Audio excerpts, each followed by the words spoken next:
চট্টগ্রামে নির্বাচনী প্রচারের খবর জানাচ্ছেন আমাদের সিনিয়র করেসপন্ডেন্ট আরিজ আহমেদ। আমরা সরাসরি চলে যাচ্ছি তার কাছে।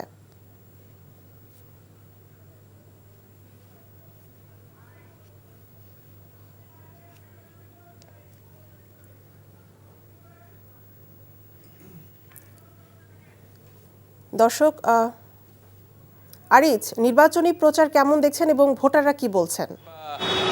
নির্বাচনী প্রচারণা শুরু হয়েছে এবং সরব প্রার্থী এবং সাধারণ জনগণের মাঝে তারা বিভিন্ন বার্তা পৌঁছে দিচ্ছেন। আমরা এই মুহূর্তে অবস্থান করছি চট্টগ্রামের বাগমনিরাম এলাকায়। এটি চট্টগ্রাম ৯ আসনের একটি সংসদীয় আসনের একটি এলাকা। এখানে আজকে জামাতে ইসলামের মনোনীত প্রার্থী ডক্টর শফিকুর রহমান তিনি আজকে এখানে নির্বাচনী প্রচারণা করছেন এবং এর পাশাপাশি চট্টগ্রাম ১১ আসনে বিএনপির মনোনীত প্রার্থী আমির খসরু মাহমুদ চৌধুরীও নির্বাচনী প্রচারণা শুরু করেছেন এবং তিনি এই মুহূর্তে মাদারবাড়ি এবং সদরঘাট এলাকায় নির্বাচনী প্রচারণা করছেন।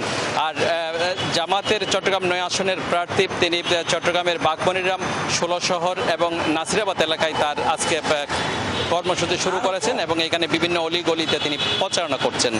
এছাড়া আমরা দেখেছি চট্টগ্রামের যে ১৬টি আসনে বিএনপির ১৬ জন প্রার্থী তারা মাঠে সরব উপস্থিতি এবং রাত দিন তারা নির্বাচনী প্রচারণা করছেন। এর পাশাপাশি চট্টগ্রাম ৮ আসনে এনসিপি প্রার্থী জোবাইরুল আরিফ এবং চট্টগ্রাম ৫ আসনে খেলাফত মজলিসের প্রার্থী নাসির উদ্দিন মনির তারাও সকাল থেকে হাটজারি এবং বোয়ালখালীতে তারা নির্বাচনী প্রচার কাজ করছেন। এছাড়া চট্টগ্রামের যে ১১ দলীয় জোটের যে আরেকটি শরিক দল এলডিপিকে দেওয়া হয়েছে এবং সেখানে চন্দনাশ এলাকায় তারা নির্বাচনী প্রচারণা চালাচ্ছেন।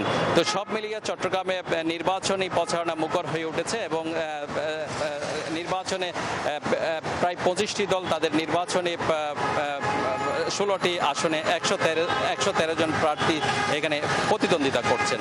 তো সৌরভই এই ছিল এখানকার। জানছিলাম চট্টগ্রামে নির্বাচন প্রচারের খবর।